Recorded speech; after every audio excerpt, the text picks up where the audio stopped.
All right, everyone, welcome to another edition of Clubhouse Picks, brought to you by Godzilla Wins. I'm your host, Jack Fredericks, editor of GodzillaWins.com, where you can get all your sports picks and predictions on everything from the NBA to the UFC. We got NFL content coming to you very soon. We're doing Women's World Cup, all sorts of stuff on there. You got John Fredericks, my father, posting these zany MLB picks articles right now. He's gone totally unhinged these days. This is Clubhouse Picks. This is your go-to podcast for PGA predictions, tournament previews, and salty picks for the veteran golf fan. It's a lovely Wednesday evening here in Mississippi. Cooled off a little bit. It's going to be August 16th right now.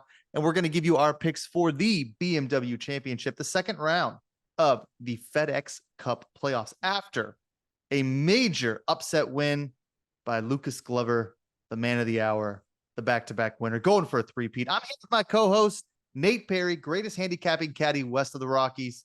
Nate, how you doing? Oh, locked in for the FedEx Cup playoffs. We're down to 50 guys. It's going to be fun this week. This is some of the best time to be a golf fan. You got to love the postseason. You got to love the Ryder Cup coming up. I mean, this is just, with the NFL starting, it's great to get some excitement, and I think we got a lot of excitement right now.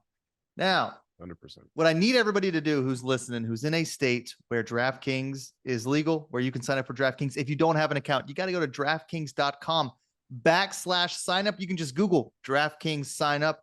Go ahead and sign up for an account. Here's what you're going to do. You're going to use the promo code Godzilla. That's promo code Godzilla. You turn a $5 bet into $150 in free play. All you got to do is sign up and use the promo code. That's promo code Godzilla.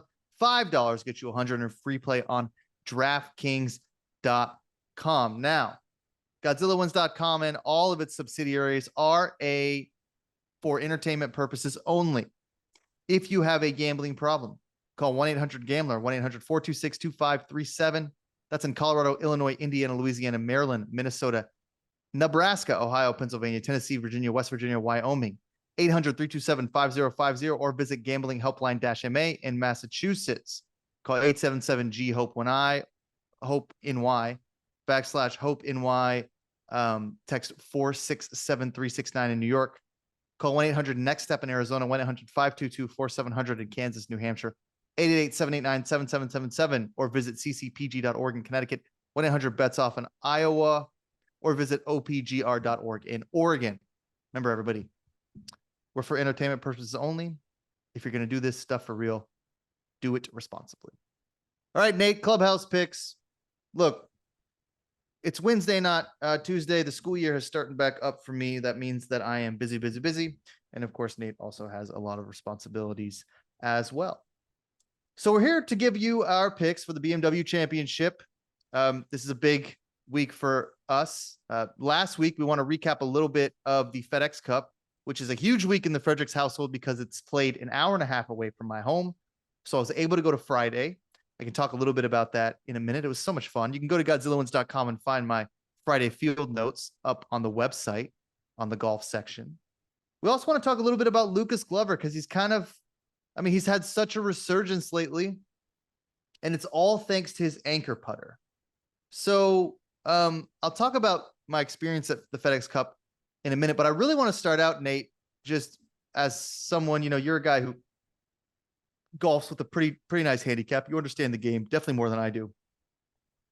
Tell us how an anchor putter really was able to change Lucas Glover's game, who was an abysmal punter for years. He could not putt at all. And all of a sudden he tries this anchor putter and it changed his game.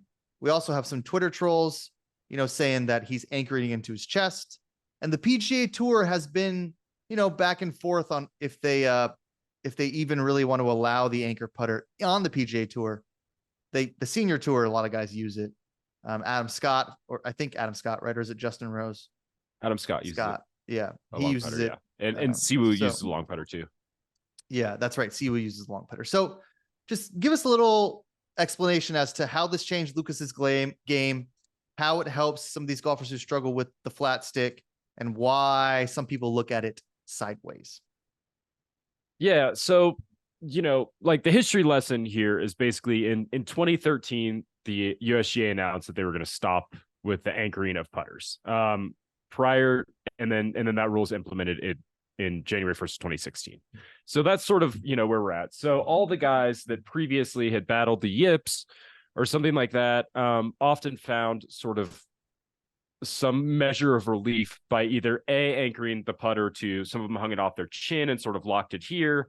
Some of them would anchor it into their sternum, and then other guys would use belly putters where the putter was more like locked in somewhere around their belly button. And all of that went away with the anchoring band. So basically the anchoring band is you cannot like attach the club to like a fixed point on your body. So that's out. The Twitter trolls that are sort of coming for Glover, saying that he's anchoring, that's what they're implying. They're implying that he's like fixing it to a place like on his sternum, like the butt of the club is actually like locked into his sternum, which it doesn't look like to me. And but I think that for him, I mean, I was looking at some stats and I saw this really great graphic on Instagram where someone had calculated like his ball striking stats versus his putting stats, and there's a real argument to be made that for anyone that's spent any period of time on the PGA Tour, Lucas Glover might be the worst putter ever to play on tour and like have had a career. Yeah, certainly for someone who's been playing on the tour forever and has a major win. Yeah, and has a major. He's also the 11th best ball striker by metrics in the history of the PGA Tour. So that's insane. He's been able to make a good living because he's just so good at hitting the ball. He's been able to sort of get around that. For him, I don't think he's anchoring. I can see the top of the putter moving when he putts as well as the bottom hand. So I don't think he's anchoring. I think that's kind of a bunk argument, and that's sour grapes, and that's, traditionalists being like, you got to just putt like a normal person. That's stupid. But his putting was so bad, particularly his short putting, dealing with the yips, that like I think it just reset his brain. I think it's just something that he has no like negative history with. It's something that he doesn't have any sort of like, he doesn't stand over it and think like my hands are just gonna like, it's like, he's holding like a live grenade and like it could just explode at any moment, which is kind of what he looked like when he was holding a regular putter over a 2.5 foot putt. Yeah, for real. Like it was just like he lit a stick of dynamite and he was just like trying to like, get the ball in the hole as quickly as possible.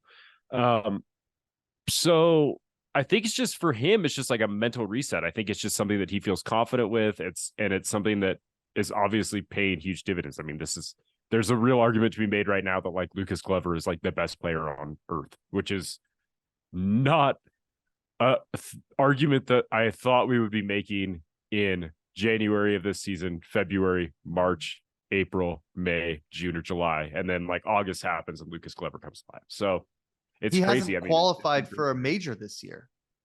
I mean, right, he hasn't played in a major. Right. Yeah. He didn't play in the Open Championship. Yeah. Even when he started playing well.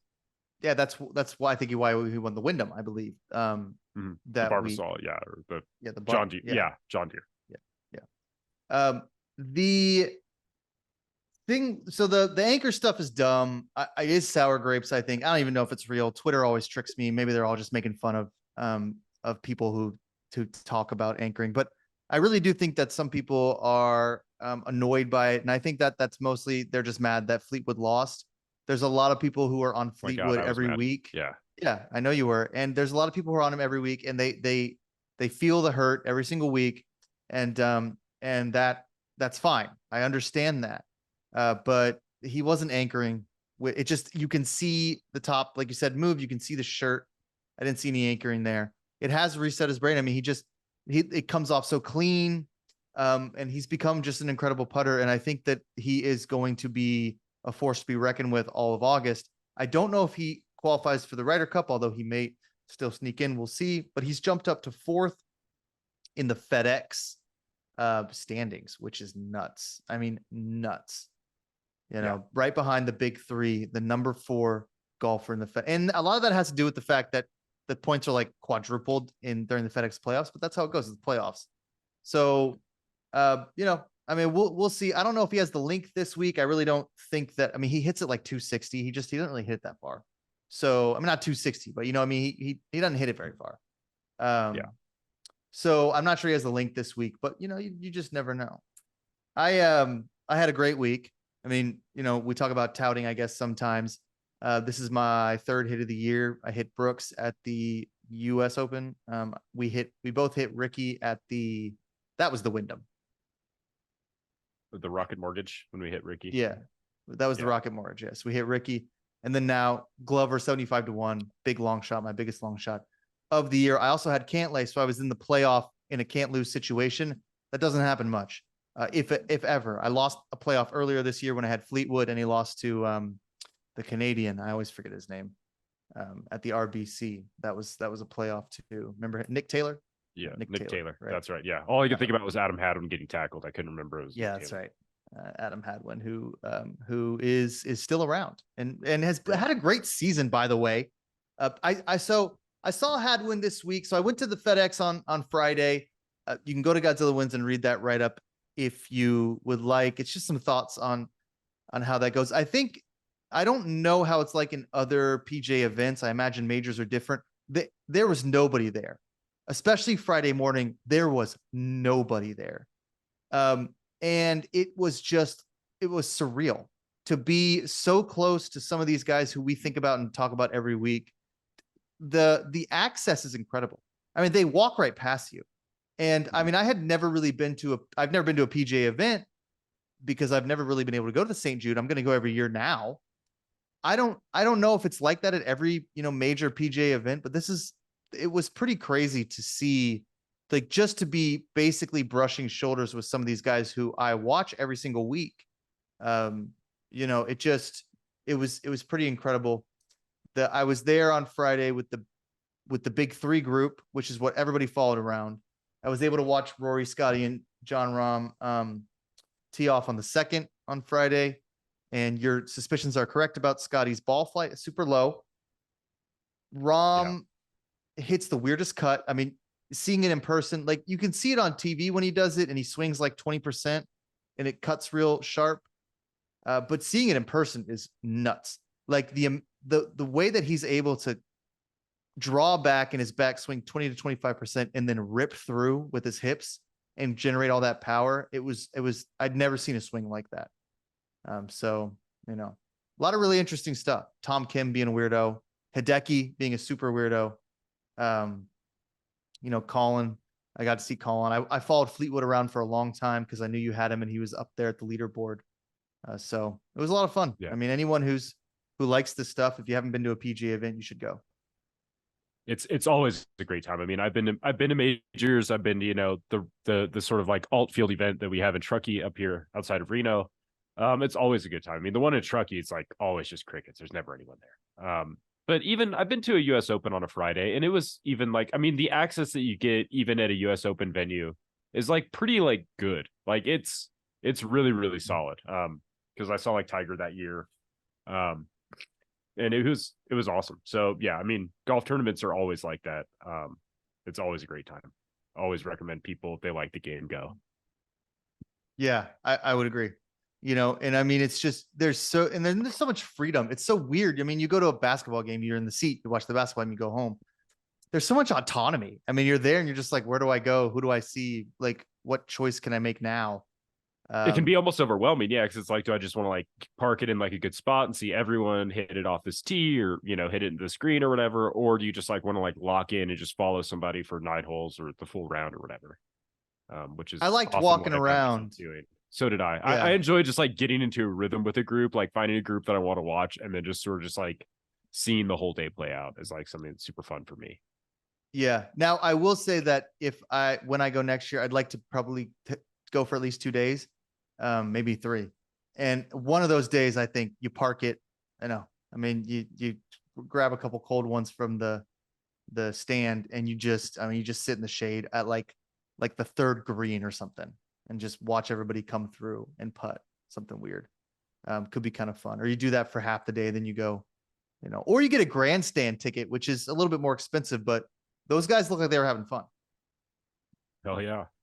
I hadn't been in the grandstand, but the grandstand on 11, I mean, it looked like a lot of fun. But then they also didn't look like they were paying attention. So there's that too. Right. Everyone's just talking the whole time. Yeah. Yeah. And there were some guys, like some hardcore golf fans that were like getting pretty surly with the crowd because the crowd is like some people go to golf because those tournaments because they love golf. Other people just, it's like something to do. Take Friday off, have a couple of beers, get out in the sunshine. But some of the hardcore golf fans, like someone would hit a shot that was incredible, and they'd be the only one clapping. And this one guy was like, "I don't know why you guys aren't clapping." Like, Yeah. What are you sick? Sorry. I don't know, man. I just started sneezing right before we started recording, and I cannot stop now. Awesome.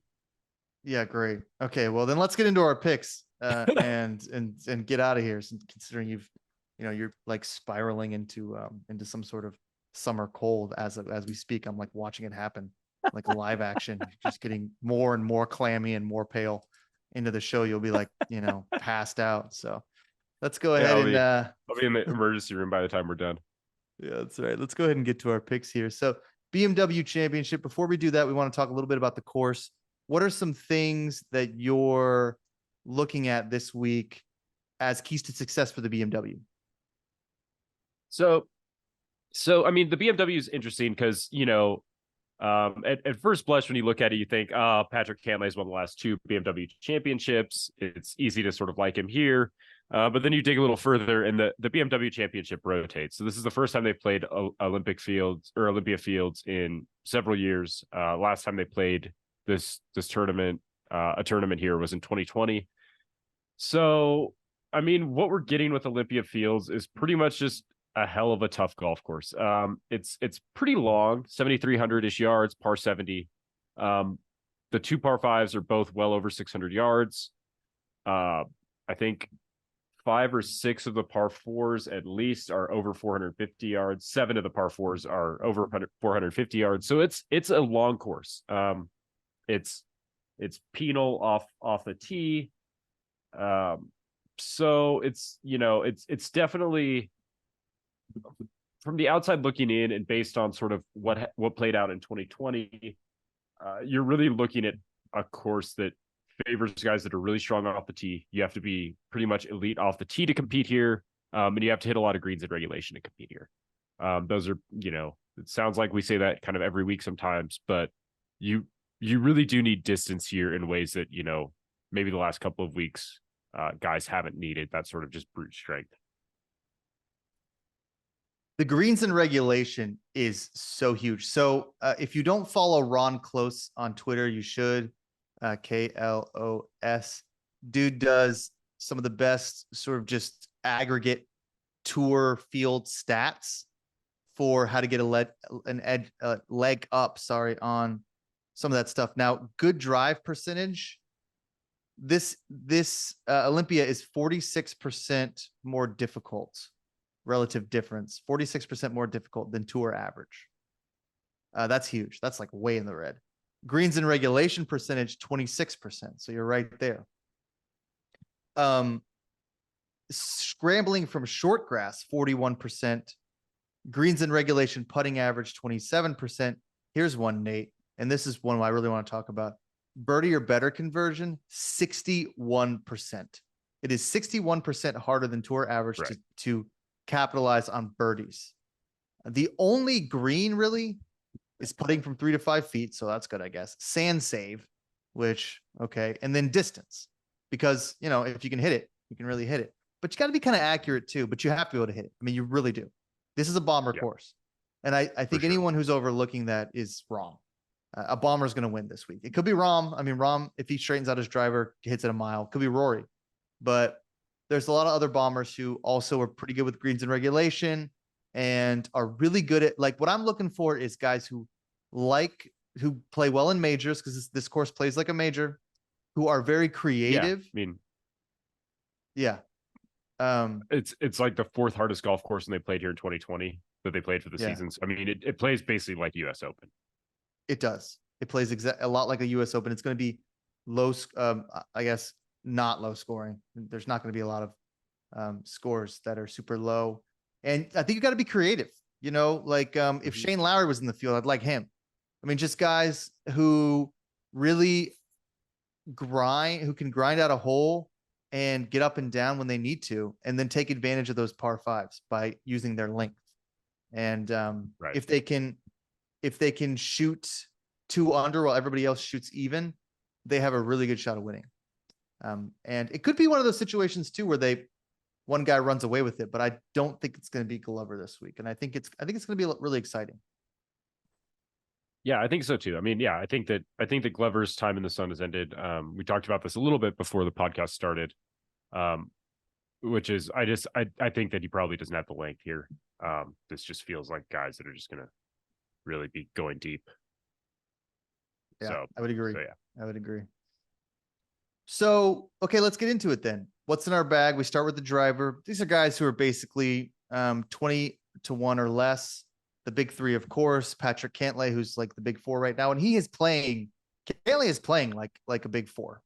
But 100%. who do you have?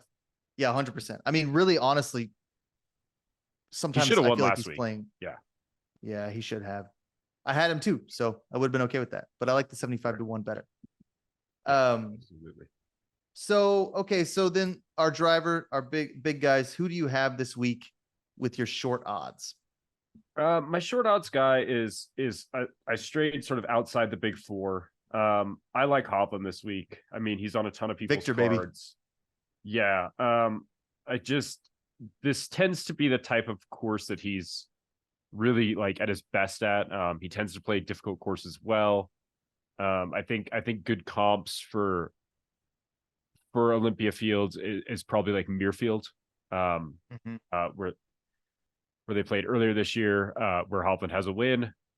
So, looking at it is just sort of a brutish golf course that's really tough and really difficult off the tee. Hovland just sort of checks those boxes for me. At 16 to 1, you're getting a pretty decent price because the field is so strong. But he feels like a guy that should be there. I mean, he played really well at the Open.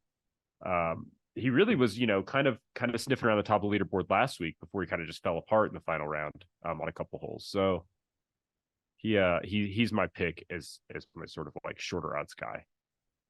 Yep, I'm right there with you, and so are a lot of people. If Hovland wins, it's going to make everybody on Twitter happy. He shot a 69 on Sunday. I mean, it's not like he shot a 72. He shot a 72 on Thursday, so he had a lot of ground to make up. 64 and 65 on Friday, Saturday last week at the FedEx, the St. Jude. Yeah. The narrative that he plays well in majors is there. He's fallen off a little bit. Like the U.S. Open was 19, T13 at the Open, but earlier in the season, I mean, he was just all over the place. Yeah, I mean, he was tied for 7th at the Masters, tied for 2nd at the PGA. So I mean, and T3 at the Players. Right. He plays extremely well at majors. And I mean, I watched him a lot. He's one of my favorite golfers. He's so much fun to watch. So I watched him a lot on Friday. He hits it a mile, and he's such a good ball striker, and he has such good wrist control around the greens, and he's creative, man. I mean, he really is, and he plays with confidence. He plays with that like young kid confidence of like, I'm not going to screw this up because I don't even know how. I never screw it up. I'm Victor Hovland. So right. I wouldn't be shocked if at 16 to 1 he just pops off, and we all are like, yep, knew it. There's something to be said for everybody getting on him. Cantlay's not a bad pick just because he's playing so well, but he's like 11 to 1, which is I can't justify that. I might as well just take Scheffler if I'm going to take those odds. Right. Yeah. Or Rory, who's also incredible. Yeah. Well, he's the favorite at plus 650. Yeah. He should be. Late action. Yeah. Have you ever seen him who's play? Your driver? Who, Rory? Yeah. I've never seen him in the flesh. No. It was surreal. It was like, I mean, it was just, I imagine seeing Tiger would be even more surreal, but it was weird. I mean, it was just like, it was like starstruck. It's just like, wow, that's Rory McIlroy, Yeah. Hovland is my driver. He's top of the card. I don't have anyone else. We're on alignment there. I like. Yeah. I think that pretty much everybody should. I think that everybody who is in the golf world and who likes this I think that's fine. So we like Victor, which means he's probably gonna like miss the cut. You can't even miss the cut. 75 tomorrow. Yeah. Yeah. Let's go to the irons. I got I think a pretty good iron here. Irons are guys who win a lot, but maybe haven't won so much. 20 to 30 to 1, somewhere around there. It could be 40 to 1 around that. Who's your iron? Well, I guess my iron is a guy that doesn't win. But God, I mean, shit. At some point, he's got to. Cameron Young. Cameron Young's on a lot of people's cards too. It makes perfect sense to me. Looking at it, like sort of why. I mean, Cameron Young is elite off the tee, incredible distance, gains a ton of strokes with the driver. A really good iron player. The one sort of knock on him is that he's, not a very good putter, but he's another guy that tends to rise to the occasion at really tough venues. Obviously, he had a top 10 at the Masters earlier this season, and then he had a top 10 at the Open Championship about a month ago. Most of his best results and sort of closest results, the solo second in the Open last year to Cam Smith, tend to sort of have come at difficult golf courses and at majors. This certainly has that major feel, like we've been harping on. So I like Cam Young to finally, like, when he breaks through, it's like not going to surprise me if he just breaks through and wins a major for his first tournament. I mean, he's been close so many times. He's such an elite talent. Like, it's just going to happen for him. Yeah, I think you're right. He's around that time. I don't have him on my card, but he is on a lot of people's cards because he's long, he's accurate, and he's good around the green. So, and he's a great price. It's like, what is it, like 50 to 1, 45 to 1? He's somewhere around there. Yeah, I mean, he's kind of drifted down. I saw like some of like the sort of like Twitter tout heroes saying they got like 50. I never saw it out there. Best I saw was like kind of like 35 to 40-ish. Right now he's down to 30 to 1 at DraftKings. So definitely he's generating a lot of betting interest. Yeah, he should be. I mean, he'll be around. My iron is Spieth, Jordan Spieth. So, okay, here's my Spieth isn't on anyone's card, and I will tell you why. Spieth is not an accurate guy off the tee. He's just, you just never know where it's going to go. He's so boomer bust. He's, especially this year and in the last couple of years, he's been missing cuts like left and right. But I just, so he's like first in scrambling from 20 to 30 feet. I mean, that's what he's so good at. 20, 30 yards. That's what he's always been good at. So I love the scrambling numbers. The greens in regulation are not good. He's way down 126. And he's losing strokes greens in regulation. But I don't like rattling off his stats right now because I've been watching him every week and he just looks good. And I mean, he was sixth last week, T6 last week. I know that he's sometimes a little bit like he's been struggling at the harder courses because he's a little bit more boom and bust. Like in a birdie fest, he can always take advantage of some of those wayward tee shots and then move into position and sink a putt. But I think he's putting with confidence. I think he'll be fine this week. I think he'll be around the leaderboard. He's 28 to 1. He's drifting in the wrong direction. Everybody I'm on this week is drifting in the wrong direction. So I don't know. Perfect. Yeah, I don't know. I mean, maybe I'm just wrong. I could be. I could look like an idiot, but I hit on Lucas Glover, so whatever. And I had Cantley, so screw you guys. So I don't know. We'll see. I don't know. What do you think about Spieth? I think he's fine. I mean, he's another guy that tends to, play his best at sort of like difficult courses. I don't know if this is like a Spieth course, just because like I don't like think about Spieth and think like elite, like distance off the tee, or like really like elite off the tee, like at all. He's not like the longest guy out there, and he's far from the most accurate. This feels like kind of a tricky course fit for him. But stranger things have happened. I mean, like if we're sort of, one of my comps is Muirfield Village, where they played the Memorial earlier this year. He did have, a T5 at Memorial. So, I mean, you could do worse than him, I think, for sure. Yeah. I just don't know. I think it'll be fine. Now, Nate, one of the things we got to talk about, because I love talking about it, I just do, is Beard Vet coffee. This is some of the best coffee. Look, I had it today. I brought it to a buddy of mine at work. I said, listen, hey, man, promo code Godzilla, Beard Vet Coffee. You got to try this stuff. This veteran owned and operated. These guys were in Afghanistan. They fought for our country. They came back and they said, we got to make some coffee because ain't no good coffee in Afghanistan. So they came back. They set up Beard Vet, Sean George and Kenny Lee. Terrific guys. Go to beardvet.com. That's beardvet.com. Put in the promo code Godzilla. I do this every week, 10% off. 10% off with that promo code. The coffee will get here in 2 to 3 days. They got whole bean, they got K cups, they grind them up for you. You can get some beard tinctures. Go check out beardvet.com. Follow them on Twitter. They're a fun follow as well. So beardvet.com, promo code Godzilla. All right, let's run through, Nate, the wedges and stuff. My internet seems to be not liking what we're doing. So let's try to run through them pretty quick before we start skipping, and then we just like ruin the whole podcast. So yeah, that sounds good. Who is your wedge? This is someone who you love to bet, but he's not always winning. Who you got? I like. You're probably going to be on him too. We might be on the same person here. I kind of like Hideki. Yes, Hideki, baby. Yeah. He's just like he didn't have a very good start to the season. Really kind of a slow start. But he's been playing a little bit better, sort of erratically. He played pretty decent at the St. Jude. He finally sort of gained strokes putting around the greens, which he seldom does. And he just seems like super, like that sort of torrid stretch on those last 3 holes where he needed to basically birdie all of them to make it in this week, to sneak into the top 50. And then he goes eagle, birdie, par. Is pretty sick. And he just feels like a guy who, now that he's here, is thinking like, all right, time to get into the top 30. He's going to be motivated. And he seems to be sort of, more locked in, particularly last week. His numbers were all pretty good. So I like Hideki here. This feels like a good course for him. He's plenty long enough to be able to attack this course, an elite iron player. The ball striking stuff is really going to be the difference maker, and Hideki is one of the best on tour at it. So, yeah. Yeah, he is. He's been struggling off the tee this year. That's one of the problems. He just hasn't been strong off the tee.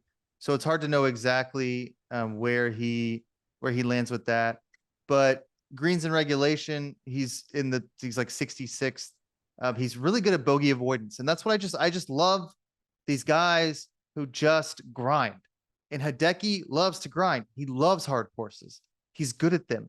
It's where he knows he can move up the leaderboard. He's not really a birdie or like a birdie fest guy. It's just not his game because his putting is weak. But yeah, he's solid around the greens.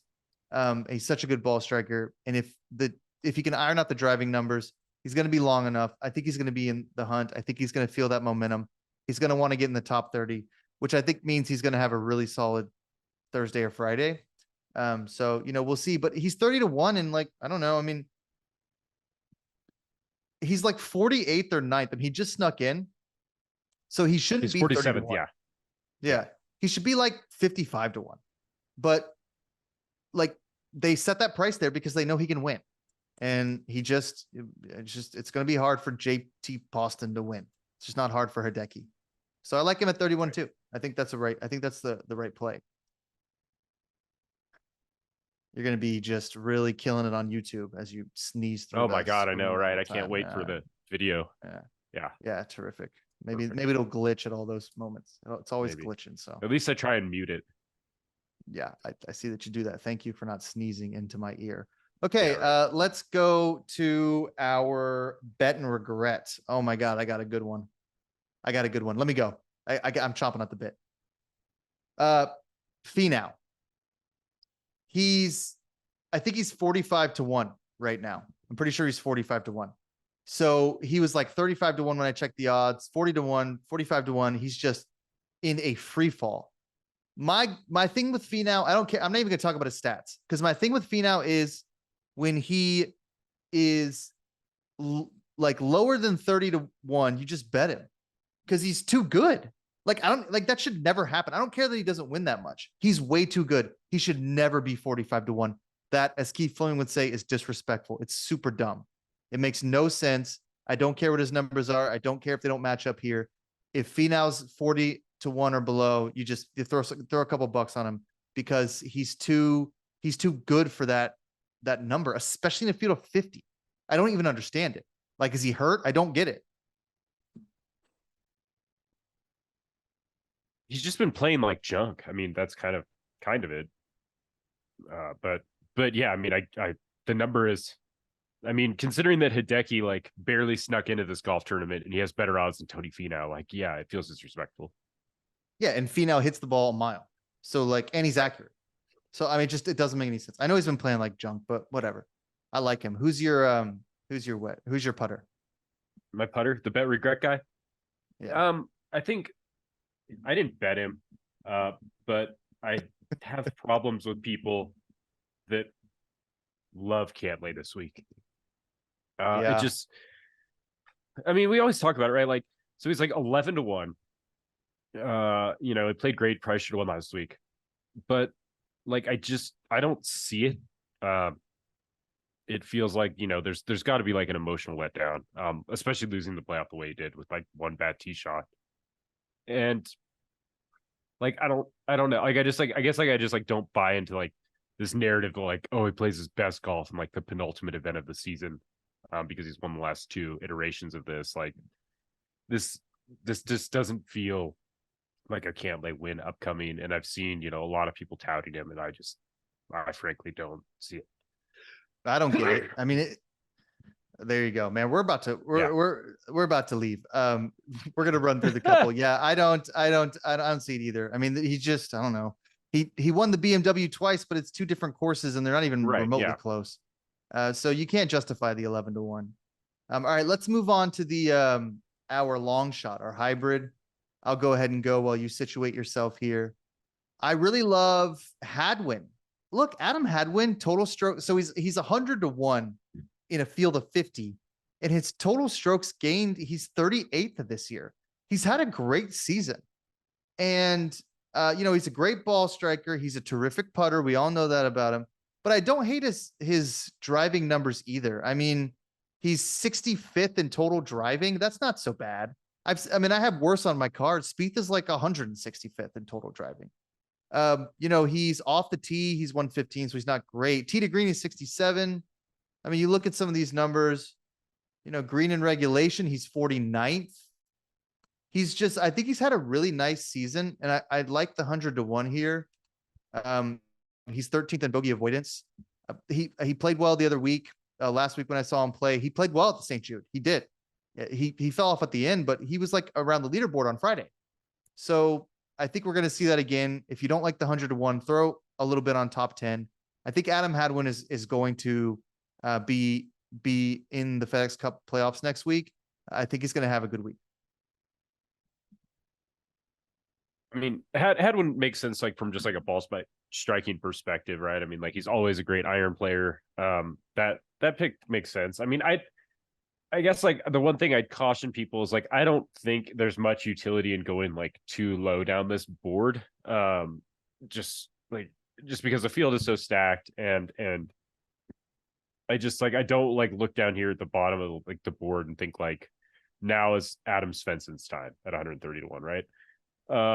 I think probably like the lowest I want to go is probably like the 45-1 range. The guy that I kind of like as a long shot sort of in that range is Ben On. I think it's sort of like an intriguing pick. I like him first round leader.